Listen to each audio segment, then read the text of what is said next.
kolonialisme dan imperialisme mulai merebak di Indonesia sekitar abad ke-15, diawali dengan pendaratan bangsa Portugis di Malaka dan bangsa Belanda untuk mencari sumber rempah-rempah dan berdagang. Kali ini kita akan bahas perlawanan rakyat di berbagai daerah di Indonesia. Pertama, perlawanan rakyat terhadap Portugis. Kedatangan bangsa Portugis ke semenanjung Malaka dan ke Kepulauan Maluku merupakan perintah dari negaranya untuk berdagang. Perlawanan rakyat Malaka terhadap Portugis. Pada tahun 1511, armada Portugis yang dipimpin oleh Afonso menyerang kerajaan Malaka. Kemudian pada tahun 1513, penyerangan kepada Portugis di Malaka mengalami kegagalan karena kekuatan dan persenjataan Portugis yang lebih kuat. Pada tahun 1527, armada Denmark di bawah pimpinan Fatahillah dapat menguasai Banten, Sunda Kelapa, dan Cirebon. Armada Portugis dapat dihancurkan oleh Fatahillah dan kemudian ia mengganti nama Sunda Kelapa menjadi Jayakarta, kemudian menjadi Jakarta.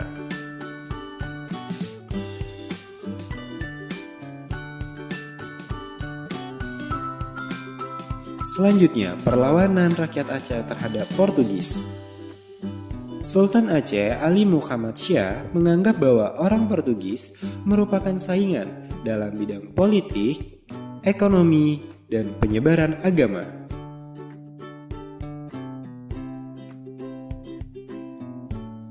Latar belakang perlawanan rakyat Aceh terhadap Portugis antara lain: 1. Adanya monopoli perdagangan oleh Portugis.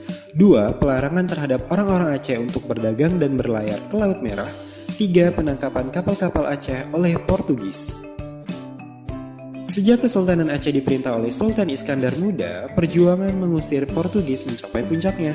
Untuk mencapai tujuannya, Sultan Iskandar Muda menempuh beberapa cara untuk melumpuhkan kekuatan Portugis seperti blokade perdagangan. Namun, upaya ini mengalami kegagalan. Faktor penyebab kegagalan serangan Aceh terhadap Portugis di Malaka antara lain: 1. Tidak dipersiapkan dengan baik. 2. Perlengkapan senjata yang digunakan masih sederhana. Dan 3. Terjadi konflik internal di kalangan pejabat Aceh.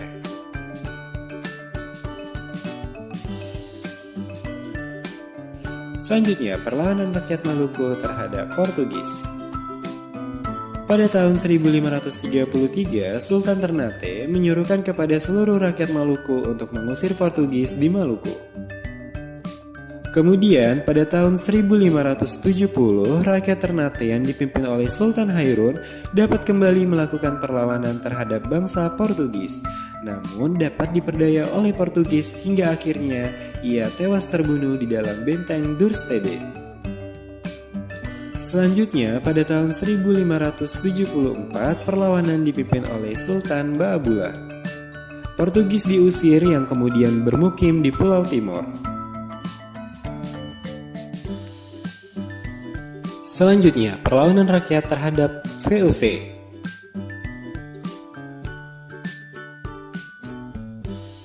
Perlawanan rakyat Mataram. Perlawanan rakyat Mataram pertama dilakukan pada bulan Agustus 1628 yang dipimpin oleh Tumenggung Bahurekso. Kemudian perlawanan kedua dilaksanakan pada tahun 1629 yang dipimpin oleh Dipati Puger dan Dipati Purbaya. Pasukan Mataram tetap menyerbu Batavia dan berhasil menghancurkan benteng Hollandia. Dilanjutkan ke benteng Bommel, tetapi belum berhasil dihancurkan. Perlawanan rakyat selanjutnya terjadi pada tahun 1679 yang dipimpin oleh Trunojoyo. Namun Trunojoyo tertangkap dan dijatuhi hukuman mati. Selanjutnya pada tahun 1686 sampai 1706 perlawanan dilakukan oleh Untung Suropati. Sayangnya, wilayah pertahanan Untung Suropati diserbu oleh Kompeni Belanda. Pada tahun 1749, Pangeran Mangkubumi bekerja sama dengan Mas Said melakukan perlawanan terhadap VOC. Kemudian pada tahun 1751, pasukan Kompeni yang dipimpin oleh Mayor de Klerk dapat dihancurkan. Perlawanan Mangkubumi dan Mas Said diakhiri dengan Perjanjian Giyanti dan Perjanjian Salatiga.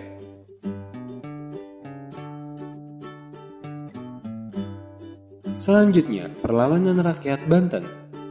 Pada tahun 1659, perlawanan rakyat Banten dibangkitkan oleh Abdul Fattah atau Sultan Ageng Tirtayasa dengan putranya Pangeran Purbaya. Namun sayangnya perlawanan ini mengalami kegagalan. Pada tahun 1683, perlawanan kembali dilakukan Sultan Ageng Tirtayasa dengan putranya yang bernama Sultan Haji. Sayangnya perlawanan ini tidak berhasil dilakukan karena politik adu domba yang dilakukan oleh Belanda. Sultan Haji yang dibantu oleh VOC dapat mengalahkan Sultan Ageng Tirtayasa. Namun, kekalahan Sultan Ageng Tirtayasa ini menghasilkan kompensasi. Kemudian, pada tahun 1750 terjadi perlawanan rakyat Banten terhadap Sultan Haji.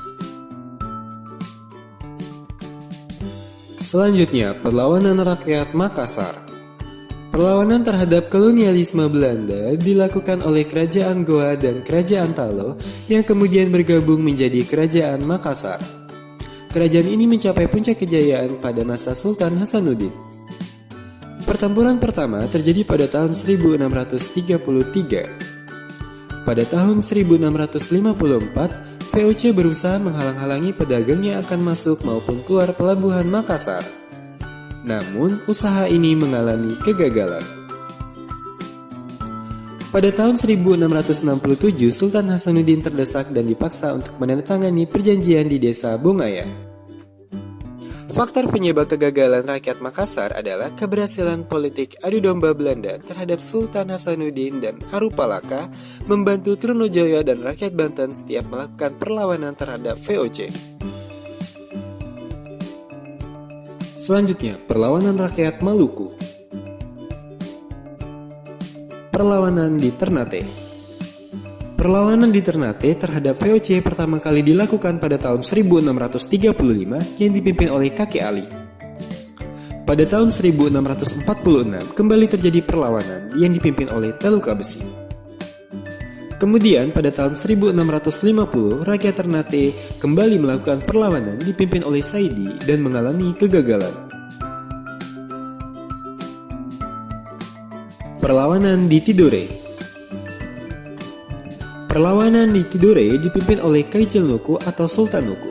Perlawanan fisik dan perundingan berhasil mengusir Belanda. Selanjutnya, perlawanan masyarakat Indonesia terhadap kekuatan Belanda di tanah air.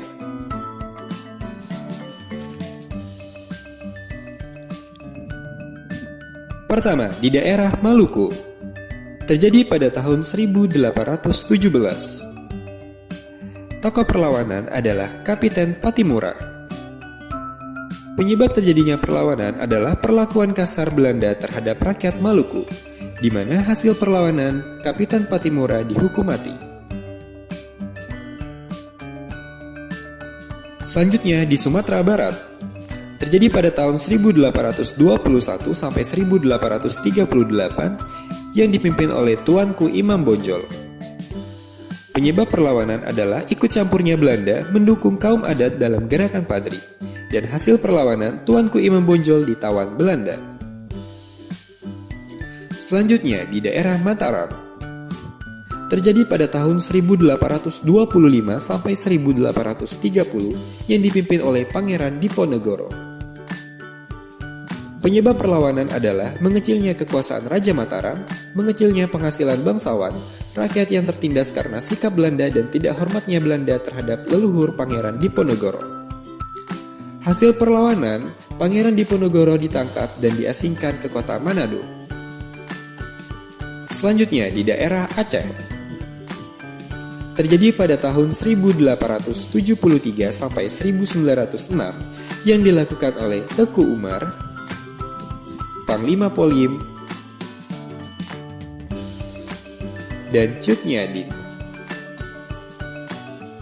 Penyebab perlawanan adalah kerajaan Aceh dipaksa mengakui kedaulatan Belanda di wilayah Aceh, dan hasil perlawanan Tengku Umar gugur, Panglima Polim ditangkap, sedangkan Cut Nyadin diasingkan ke Jawa Barat.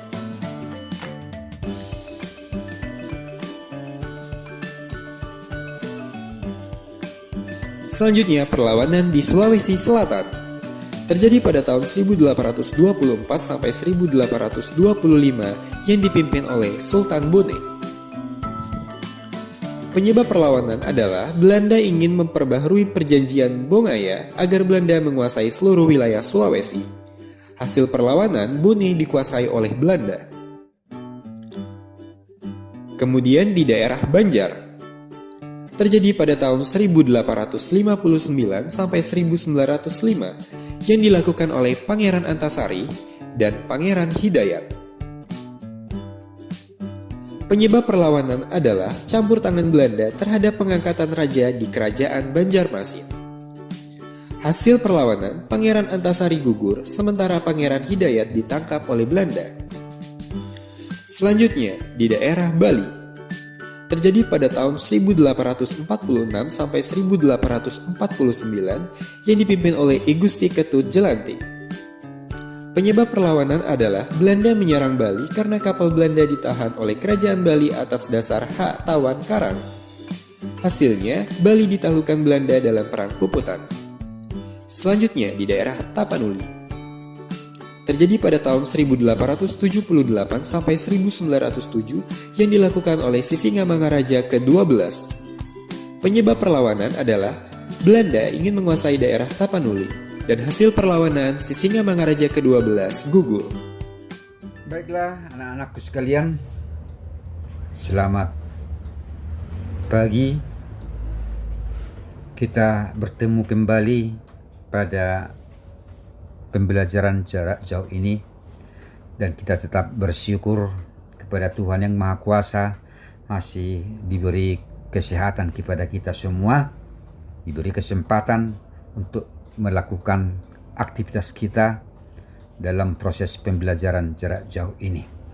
Pada pagi ini akan kita lanjutkan sejarah wajib untuk kelas 11 IPA dan 11 IPS. Anak-anakku sekalian, pada minggu lalu kita sudah mempelajari perlawanan bangsa Indonesia terhadap penjajah Eropa, terhadap penjajah Eropa, yaitu dimulai dari perlawanan terhadap Portugis dan kemudian perlawanan terhadap VOC. Jadi yang sudah kita pelajari minggu lalu sudah ada 2, perlawanan terhadap Portugis, kemudian perlawanan terhadap VOC. Yang ketiga sekarang adalah perlawanan terhadap Belanda. Perlawanan terhadap Belanda. Nah, satu perlawanan Pattimura. Pattimura itu ada perlawanan Pattimura. Pattimura itu dari mana itu? Dari Maluku. Nah, dari Maluku. Nah, apa yang menjadi latar belakang mengapa Pattimura melakukan perlawanan terhadap Belanda? Jadi kenapa dikatakan Belanda? Karena memang pada masa ini adalah masa kekuasaan kerajaan Hindia Belanda. Tugas VOC sudah selesai, kan begitu. Nah, maka tadinya ada perlawanan terhadap VOC. Nah, sekarang berakhirlah masa kekuasaan VOC, maka muncullah pemerintahan Hindia Belanda di Indonesia. Nah, apa latar belakangnya? Tidak ingin Maluku kembali jatuh ke tangan Belanda. Tidak ingin Belanda kembali jatuh ke tangan Belanda. Jadi artinya bahwa rakyat Maluku dengan sikap tegas menolak kehadiran bangsa penjajah di Maluku. Nah, kemudian pada tahun 1810 sampai 1816, Hindia Belanda termasuk Maluku dikuasai oleh Inggris. Pada sebelumnya itu kan bahwa pada masa setelah terjadinya perpindahan kekuasaan dari Danellis, maka digantilah oleh Thomas Stamford Raffles. Maka wilayah Indonesia dikuasai oleh Inggris, di mana gubernur jenderalnya adalah Raffles pada waktu itu. Nah, kemudian terjadilah perubahan lagi, maka akhirnya wilayah Indonesia dikembalikan oleh Inggris kepada Belanda. Nah, sesuai dengan perjanjian apa namanya, yaitu Konvensi of London, ya, Konvensi of London. Kemudian pada tahun 1817 Belanda kembali berkuasa di Maluku. Aturan-aturan yang menindas kembali diberlakukan seperti aturan kerja paksa. Nah, setelah kembalinya Indonesia itu ke tangan Belanda, ya, perlakuan-perlakuan yang mereka alami pada masa POC muncul kembali, ya, muncul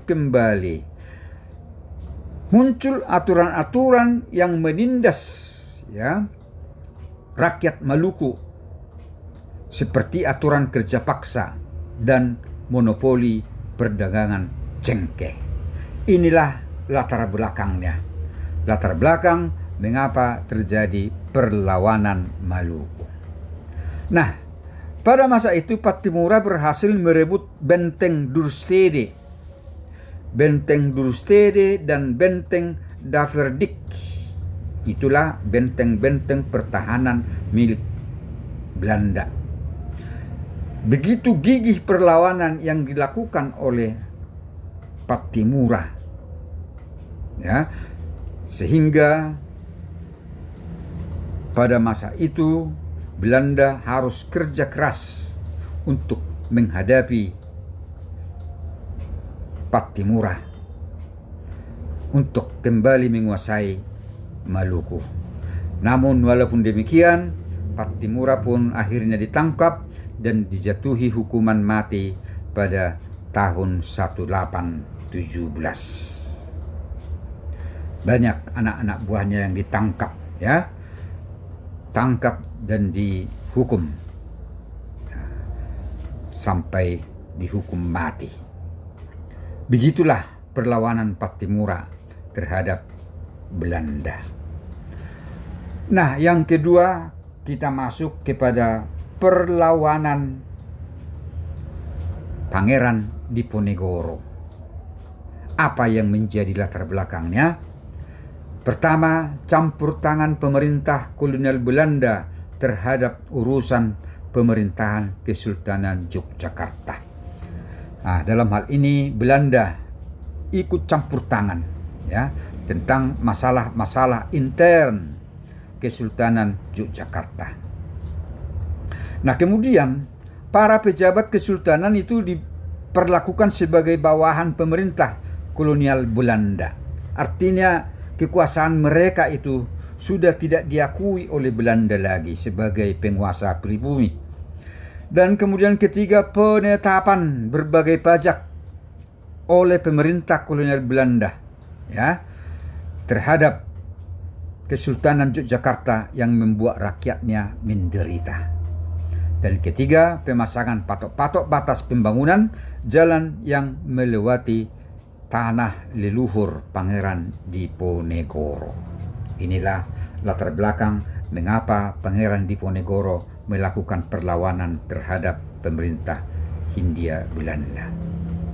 Nah, tokoh-tokoh penting yaitu seperti Pangeran Diponegoro, Pangeran Mangkubumi, Sentot Alibasa, Kiai Mojo, dan Niageng Serang. Nah, begitu besarnya perlawanan daripada Pangeran Diponegoro. Bahkan pemerintah kolonial Belanda menggunakan taktik benteng stelsel. Tujuannya adalah untuk mempersempit ruang gerak dari pasukan Pangeran Diponegoro. Begitu lama, ya, perlawanan Pangeran Diponegoro berakhir setelah pemerintah kolonial Belanda menangkap Diponegoro pada saat melakukan perundingan dan kemudian diasingkan ke Manado pada tahun 1830. Jadi ini lukisan di mana menggambarkan penangkapan Pangeran Diponegoro. Belanda mengajak berunding, rupa-rupanya dia ditangkap oleh Belanda dan akhirnya dia dibuang ke Manado. Oke, Baik, yang ketiga, perlawanan Kesultanan Palembang. Apa latar belakangnya? Belanda ingin untuk menguasai Palembang yang menimbulkan ancaman bagi Kesultanan Palembang. Ya, sejak perjanjian Tuntang 1811, kedudukan Belanda digantikan oleh Inggris. Ya, Sultan Badaruddin melakukan perlawanan terhadap Inggris. Ya, Sultan Badaruddin. Nah, kemudian dengan Konvensi London 1814, Palembang kembali jatuh ke tangan Belanda dan Inggris melepaskan daerah tersebut menjadi daerah kekuasaan Belanda. Pada 1818, Sultan Badaruddin ditangkap Belanda dan diasingkan ke Ternate. Nah, itulah sedikit ya tentang perlawanan Kesultanan Palembang. Nah, kemudian perlawanan Imam Bonjol. Apa latar belakangnya? Konflik internal antara kaum Padri dan kaum adat. Nah, kaum Padri, kaum agama berselisih dengan kaum adat. Ya, inilah yang pertama sekali. Maka inilah yang dimanfaatkan oleh Belanda untuk memecah belah, ya, untuk memecah belah bangsa Indonesia. Pemerintah kolonial Belanda mengatur politik tersebut dengan memberi bantuan kepada kaum adat dalam menghadapi kaum Padri. Terjadilah perang antara Padri, konflik antara Padri dan kaum adat. Nah, di belakang kaum adat ada Belanda. Ya. Nah, kemudian pemerintah kolonial Belanda membujuk kaum adat dan kaum Padri berdamai melalui perjanjian Masang 1825. Kaum adat dan kaum Padri sebenarnya sudah memilih untuk berdamai melalui Plakat Puncak Pato yang menyebabkan Belanda harus berhadapan dengan keduanya. Nah, pada tahun 1833, pemerintah kolonial mengeluarkan Plakat Panjang untuk menghentikan perlawanan keduanya. Belanda mengajak berunding Imam Bonjol yang ternyata hanya sebuah tipuan untuk menangkap Imam Bonjol pada tahun 1839. Imam Bonjol meninggal dalam pengasingan di Manado. Nah, itulah tentang Imam Bonjol, ya, tentang Imam Bonjol. Kemudian Perang Aceh. Apa latar belakang Perang Aceh? Keinginan Belanda untuk menjadikan wilayah bagian dari Pax Neerlandica. Apa itu Pax Neerlandica? Yaitu usaha Belanda untuk membelandakan Indonesia. Nah, artinya serba Nederland, ya, serba Belanda. Ya. Itulah tujuannya supaya bangsa Indonesia itu menjadi Belanda. Nah, Perang Aceh bermula ketika Sultan Mahmud menolak permintaan Belanda agar Aceh mengakui kekuasaan Belanda di daerah tersebut. Sultan Mahmud wafat karena penyakit kolera pada waktu itu dan ia digantikan oleh tuanku Muhammad Daud Syah dengan gelar Sultan Ibrahim Mansur Syah. Tahun 1875 sampai 1907. Nah, walaupun terjadi pergantian kepemimpinan bahwa rakyat Aceh telah tetap melakukan perlawanan, ya, yang berlangsung dengan sengit. Nah, hal ini membuat Belanda harus menerapkan strategi yaitu memblokade pelabuhan-pelabuhan Aceh dalam rangka mematikan sumber ekonomi dan pendapatan kesultanan. Itulah strategi yang dilakukan oleh Belanda untuk menghadapi Perang Aceh. Nah, kemudian Perang Aceh ini sangat sulit untuk diakhiri hingga akhirnya berkonsultasi dengan orientalis Belanda, ya, Snoek Hurgronje 1857 sampai 1936. Belanda menerima saran Snoek dengan mengadu domba kaum bangsawan atau disebut dengan uli balang dengan kaum ulama. Pada tahun 1903, pasukan Mersose yang bertugas menghancurkan kantong pertahanan rakyat Aceh dengan cepat menewaskan Teuku Umar. Perlawanan rakyat terus berlanjut oleh istrinya Teuku Umar, yaitu Cuk Nyadin. Pada tahun 1905, Cuk Nyadin ditangkap dan diasingkan ke Sumedang. Itulah tentang Perang Aceh. Sekarang perlawanan Sisingamangaraja ke-12. Apa latar belakangnya? Sikap Belanda yang menginginkan wilayah Tapanuli menjadi bagian dari wilayah kekuasaannya. Penyebaran agama Nasrani oleh para jending juga menimbulkan perlawanan penduduk setempat. Itu latar belakang. Nah, pada tahun 1894, Belanda melakukan serangan ke pusat pemerintahan Kerajaan Batak di Bakara. Ya. Sisingamangaraja ke-12 berhasil lolos dan melarikan diri ke Dairi, Papak. Pada tahun 1907, Belanda kembali melakukan serangan dan menangkap anggota keluarga Sisingamangaraja ke-12. Sisingamangaraja ke-12 tidak menyerah dan terus melanjutkan perjuangannya. Tapi akhirnya pada tanggal 17 Juni 1907, Sisingamangaraja ke-12 tewas dalam pertempuran di hutan Sim-Sim. Nah, itulah tentang perlawanan Sisingamangaraja ke-12. Nah, sekarang perlawanan kerajaan-kerajaan di Bali. Apa yang menjadi latar belakangnya? Adanya hak tawan karang yang dianggap menghambat Belanda menguasai Bali. Artinya, kerajaan Belanda membuat suatu hak bagi kerajaan Belanda yang disebut dengan hak tawan karang. Artinya, kapal siapa yang terdampar di perairan Bali itu ditawan atau menjadi hak milik kerajaan Bali. Ya, itu maksudnya. Ya, menghambat Belanda menguasai Bali. Nah, sehingga timbullah usaha untuk bagaimana caranya supaya mereka menguasai Bali. Kemudian kerajaan Karangasem dan Buleleng tetap melakukan perlawanan terhadap Belanda. Siapakah tokoh-tokohnya? Raja Buleleng yang terkenal I Gusti Ngurah Made Karangasem, kemudian I Gusti Ketut Jelantik. Raja Buleleng I Gusti Ngurah Made Karangasem dan I Gusti Ketut Jelantik membalas tipu daya Belanda dengan merampas kapal Belanda pada tahun 1844. Pada tanggal 15 April 1849, Belanda berhasil menguasai benteng Jagaraga yang membuat kerajaan ini Bali mengalami kelemahan dalam melakukan perlawanan terhadap Belanda.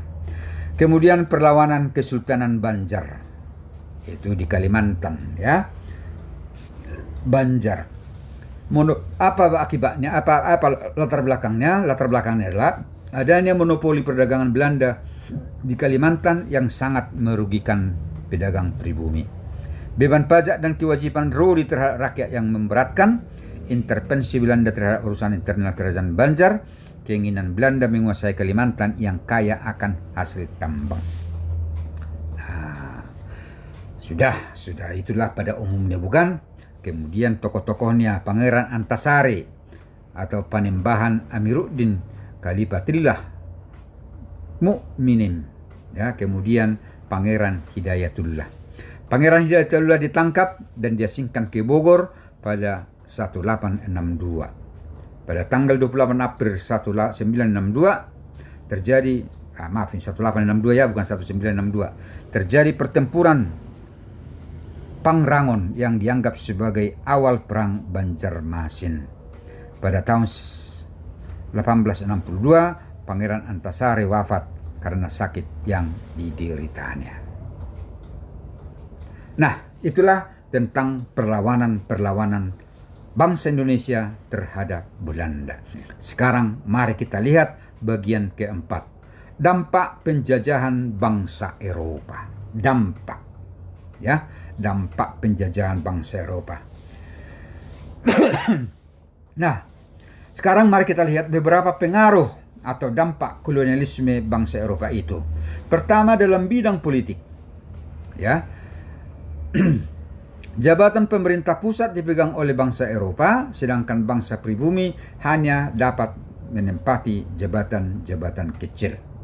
Bahkan jabatan-jabatan penguasa pribumi dihapuskan, ya.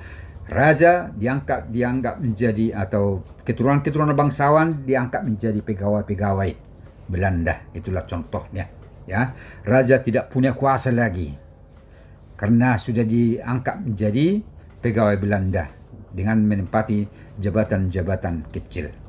Bidang hukum, penggunaan istilah-istilah hukum berbahasa Belanda masih dapat kita temukan dalam hukum Indonesia. Ya, misalnya onslaught untuk istilah lepas dari segala tuntutan hukum, ya.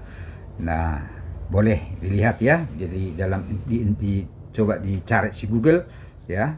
Tanya si Google, tanya dulu apa istilah-istilah hukum yang masih dipakai oleh bangsa Indonesia sampai sekarang. Kemudian bidang ekonomi, pemerintah kolonial Belanda menetapkan kebijakan sistem tanam paksa, sewa tanah, sistem ekonomi uang, dan kerja kontrak. Nah, ini sudah kita bahas. Sudah kita bahas itu sebelumnya. Bidang sosial, pengaruh kolonialisme dalam bidang sosial dapat kita temui dalam bidang pendidikan, gaya hidup, dan bahasa. Ya, bagaimana kehidupan mereka, gaya hidup mereka, hidup sejahtera, ya, hidup sejahtera. Ya.